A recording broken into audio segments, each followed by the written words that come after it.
Hello friends, তোমরা সবাই কেমন আছো? আশা করছি তোমরা সবাই খুব ভালো আছো। এটা হচ্ছে আমার বাড়ির গলি, যদিও নতুন কিছু দেখানোর মতো নেই এখানে, কিন্তু তাও তোমাদের দেখিয়ে দিলাম। ওয়েট ওয়েট ওয়েট, আমি তোমাদের বলেছিলাম কিছু দেখানো নয়, কিন্তু এই দেখো কত বড় একটা কলার কাঁদি দেখালাম। এই দেখো, এই রাস্তার ডান দিকে হচ্ছে শ্যাপ কলোনি মোড়, আর বাঁ দিকে তোমরা সোজা নৈহাটি স্টেশনে চলে যেতে পারবে। এখন বাজে হচ্ছে 4:35, আমাকে আর 10 মিনিটের মধ্যে নৈহাটি রামকৃষ্ণ মোড়ে পৌঁছাতেই হবে।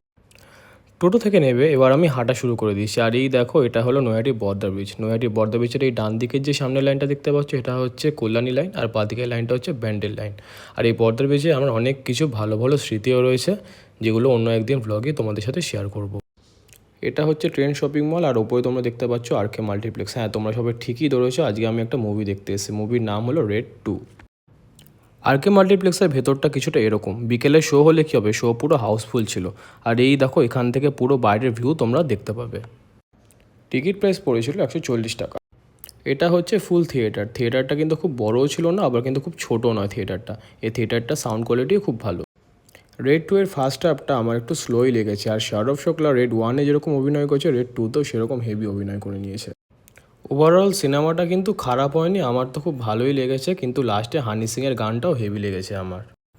সিনেমা শেষ হয়ে যাওয়ার পর বাইরে এসে দেখি এরকম খুব ঝড় বৃষ্টি শুরু হয়ে গেছে, সাথে খুব জোরে জোরে বাজও পড়ছিল। আর এই দেখো, আমি পুরো ভিজে বাড়ি ফিরেছি। এরপর ফ্রেশ হয়ে টিভি অন করে দেখি যে এত ঝড় বৃষ্টি হচ্ছে যে বাজ পড়ছে, তাই ওয়াইফাইও অফ করে দিয়েছে। ফোনে মেসেজ এলো যে 1 ঘন্টা পর নেট চালু হবে। নেট আসার সাথে সাথেই আমি টিভিতে আইপিএল চালিয়ে দিয়েছিলাম। আজকে মুম্বাই আর রাজস্থানের মধ্যে খেলা চলছিল। খেলা দেখে মনে হচ্ছিল যে আজকে মুম্বাই জিতবে। তাহলে আজকের মতো ভিডিও এত দূরই। যদি আমার ভিডিও ভালো লেগে থাকে তাহলে লাইক আর ফলো করে দেবে। টাটা।